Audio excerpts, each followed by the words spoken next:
Well, our next person on EDP-TV is Miss Victoria Maxwell.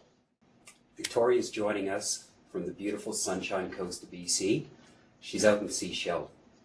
Let's go to Sechelt and let's hear what Victoria Maxwell has to say. All yours, Victoria. Thanks, Gary. I'm really excited to be here, and I was really inspired by what Art was saying, especially the emphasis on having fun, because I really find that having fun and joy in my life is one way of keeping me really healthy, both physically and mentally. So I was diagnosed a number of years ago, 1992, with bipolar disorder and anxiety, with psychosis as well. But it took probably 5 years to really accept the illness. And in those 5 years, I lost my career as an actress, lost my house, boyfriend, car, and really was sort of having to build from the ground up. Concerned about not being able to get back into something creative. So I started writing about my experience. And what I guess I'm best known for is performing one-person shows about my own experience with mental health. And one of the things that I find, there's 3 things that I wanted to sort of address in terms of balancing my life with my business was, why did I choose self-employment, and how did I build my business, and when did I know it was actually sustainable at a certain point, and then what keeps me healthy now. And one of the reasons why I really went into self-employment was I wasn't really satisfied with what I was doing, but what I also noticed is that when I was restricted to a 9-to-5 job, my energy level with bipolar disorder fluctuates so greatly that I needed more control over my own work hours. So it is the easiest and best way for me to maintain both my physical and my mental health. It gives me this flexibility that I wouldn't really be given in any other situation. And I think the other thing, too, is that I'm engaged in something that I really enjoy. And as Art was saying, no matter how much you enjoy your business, it's still work. So I might as well enjoy it. Because there's some things that I don't really enjoy doing within it, but the overall emphasis is really important. And what I find is that the more that I'm passionate about something, the more energy I have for it. And what I find with my illness is that I go in dips of both mood and energy levels.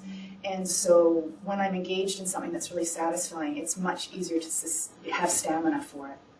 So that's one of the main reasons why I went into it. And also, I think I wanted to contribute and be of service more than I was in my sort of office job.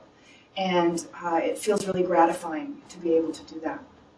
And then, how did I build my business? Well, one of the most important things for me that affects my health is if I have financial insecurity. I think most of us, when we have a lot of stress, whether it's financial or otherwise, our ability to work is decreased. And I find for myself and other people with disabilities is that we get bitten in the butt more quickly and more severely if we get away from keeping our health sort of paramount. So what I found was that instead of going right into business, I spent about 4 years, from 2000 to 2004, working part-time at speaking and building my business and seeing if there was a sustainability about what I was doing, if there was even a market for it. And so I worked part-time, so it decreased this financial stress and it decreased the need to reach any milestones, really, because I had another income. And then I also was able to see, is my business growing? Is it growing enough to sustain me as to pay my bills, sort of be able to live from it? And then in 2004, I realized that the growth of my business was expanding. I was doing probably on average 3 speaking engagements a month. I was able to raise my prices, and I was expanding into the States. And so when I saw that, I was able to really have more confidence that I wasn't going into something that couldn't have any sort of longevity.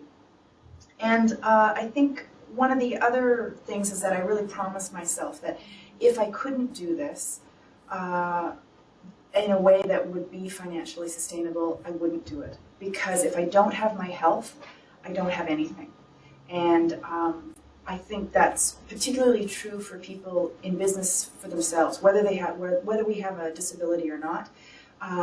If you get sick, usually the business stops, or parts of the business stop. And so I need to make sure that I can sustain my health. One of the ways that I find that I keep healthy is definitely having fun and having a sense of humor.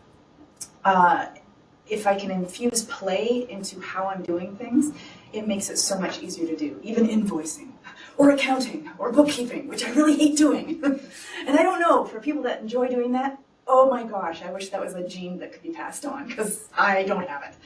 And I really like to say that I'm not to blame for my illness or my disability, but I am responsible for my health. And so it takes the judgment away, but what it does do is it puts me square right in the center of being able to say what works, what keeps me healthy, and what doesn't.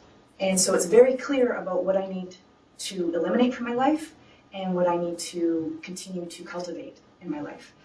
So running, exercise is hugely important. One of the best things for me is making sure I get enough rest and sleep, which was the antithesis of what I was doing prior to when I was sort of working as an actor. I mean, my hours were crazy, pardon the pun, and I didn't pay attention to how much rest. And now I'm very vigilant about making sure I get to bed around, 10:30, and I get up usually around 7. And then what happens is that the goals I set for the day and even long-term goals have to fluctuate with the level of energy I have and with my wellness level.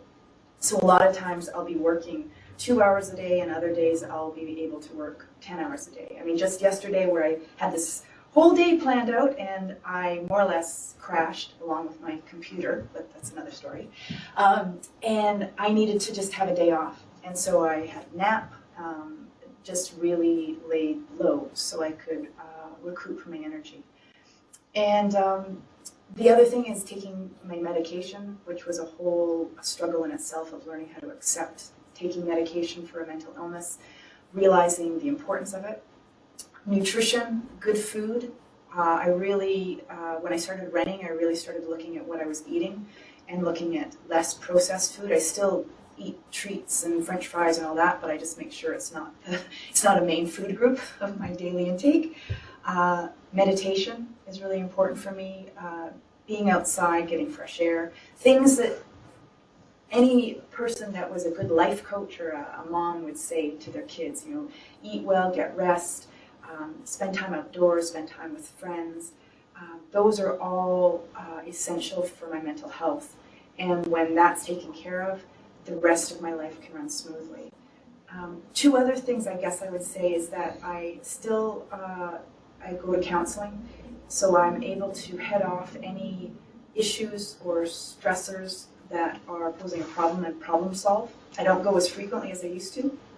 I probably go once every 6 weeks or every couple months as needed. And what I find also is making sure I'm really organized and I've streamlined my systems ahead of time so that when I have these dips in energy, my business can sustain itself.